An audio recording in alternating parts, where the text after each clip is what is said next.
wawazifumu lero ndabwera ndi nkhani yake yokhuzana ndi mtsikana usho. Mtsikana ameneyu amachokera ku Nigeria komwe uko ku Lagos.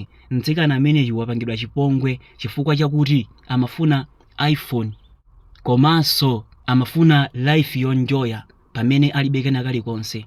Mtsikana ameneyu akuti amagwisa ntchito social media adakumana ndi mnyamata amene ali olemera.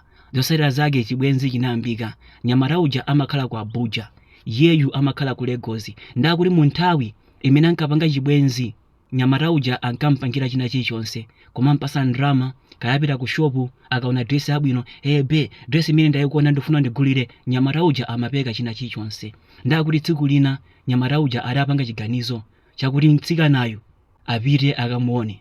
Ndi mtsikanayu adanena kuti ineyo ndifuna kugwisa ntchito ndege. Nyamata uja adatumiza ndrama za transport zakuti mtsikanayu agulire tikiti apite ku Abuja. Zosalira zake mtsikanayo anadya ndrama zija sanapite. Ndi nyamata uja atamufunsa, iwe ndatumizira ndrama koma chifukwa chani sunabwere?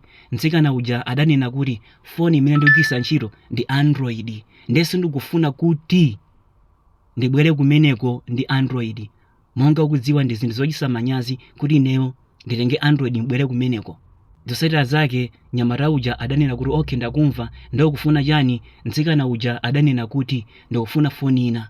Nyamata uja adafunsa foni yanji? Adanena kuti iPhone. Zosalira zake nyamata uja adanena kuti okay chabwino ndipita ku store kumene amagulitsa ma iPhone 17 Pro. Atafika kumene kuja anasankha iPhone. Nyamata uja adatumiza ndrama ku account ya munthu amene amagulitsa mafoni uja. Zosalira zake anthu aja adayamba kukhala ndi kunapezeka kuti nyamata ujaso adapanga plan yoti mtsikana uja abwere. Mtsikana uja adavomereza. Kenako nyamata uja adatumizanso ndrama, koma ndrama zimene amatumiza za tikiti zidali zambiri, 500,000 naira, ndrama yambiri kwambiri. Mtsikana uja sadapiteso kumalo kuja, ndrama zija anadya. Ndi nyamata uja amadabwa, mtsikana ameneyi ndantumiziranso ndrama koma sakubwera, zokhala bwanji? Zosalira zake nyamata uja adayimba foni imapita voicemail. Zosalira zake nyamata uja analodabwa, ndikuti mtsikana uja ndipanga chipongwe. Zosalira zake nyamata uja adayesa kumuyimbira mtsikanayo pa foni ina, ndipo foni ija idagwira adayankha. Koma atangozindikira kuti ndi nyamata uja anadula foni ija, namba ijaso adayibloka. Ndi nyamatayo adangoti okay yabwino, adangomusiya mtsikana uja. Ndamakhala mtsikana uja amatuka zilonda. Ndakutuka zilonda amazidabwa. Anapita kuchipatala anapeza kuti mtsikanayu alibe matenda ali bwinobwino. Ndi mayi yake analodabwa, mtsikanayu akudwala ndipo moyo wake ukusintha koma kuchipatala akuti ali bwinobwino. Amesa kumfunsa mwana wawo chachitika ndi chani, udalakwirako munthu, koma mwanayo samavomereza. Ndanapita kwa Sing'anga sadankwanitse. Adapitanso kwa ena ndi ena azibusa, koma azibusawo sadankwanitse.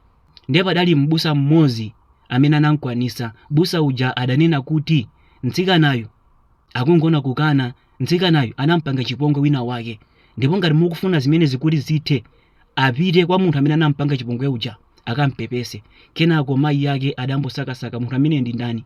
Nyamata uja atamfikira, yeyo adanena kuti mtsikanayu wadya ndrama zanga zochuluka. Adawerengesa ndrama zija zidakwana 3 million naira, ndrama ambiri kwambiri. Makolo ake analibe. Zosalira zake makolo ake agulisa malo ndi zina za nyumba ambwezera munthu uja. Ndendabwera ndi nkhani imeneyi ndi cholinga chakuti anthu ena ake mulengere phunziro. Akuluakulu sibwino kudyera anthu ndalama.